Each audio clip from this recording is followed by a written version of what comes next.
আসসালামু আলাইকুম। আজি অলপ ঘূৰিবলৈ আহিছিলোঁ ইভিনিং সময়ত মলত বজাৰ কৰিবলৈ আহিছোঁ। এইটো ৰাস্তাৰ পৰা গৈ আছিলোঁ, তেতিয়া আপোনালোকক অলপ ভিডিঅ' কৰি দেখাম বুলি ভিডিঅ'টো ৰেকৰ্ডিং কৰিছোঁ।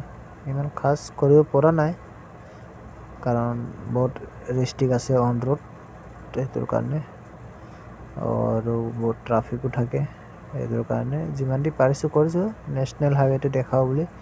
ৰিয়াদৰ পৰা এইটো মক্কা যোৱা ৰোড হয়, ৰিয়াদ টু মক্কা এই ৰোড হয়। ইয়াতে মই ভিডিঅ' কৰিছিলোঁ আপোনালোকক দেখাম বুলি। ভিডিঅ'টো চাই কেনেকুৱা লাগিছে আপোনালোকে ক'ব। মোৰ চেহেৰাটো দেখুওৱা নাই কাৰণ মোবাইলটো মই বেলেগক দিছিলোঁ ভিডিঅ' কৰিবৰ কাৰণে, সি এক চাইডে কৰি গৈছে।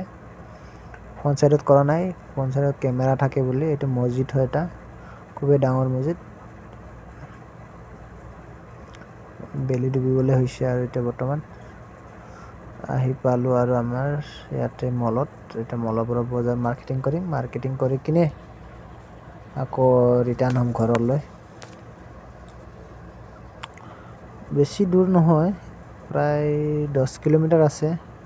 কিন্তু মই অলপমানেই কৰিছোঁ, হঠাৎ মনত পৰিলে অলপ ভিডিঅ' কৰিছোঁন জগাটো, সেইটোৰ কাৰণে অলপ কৰিলোঁগৈ। আৰু এইটো পাৰ্কিং প্লেচ হয়, এতিয়া গাড়ীখন ৰাখিম।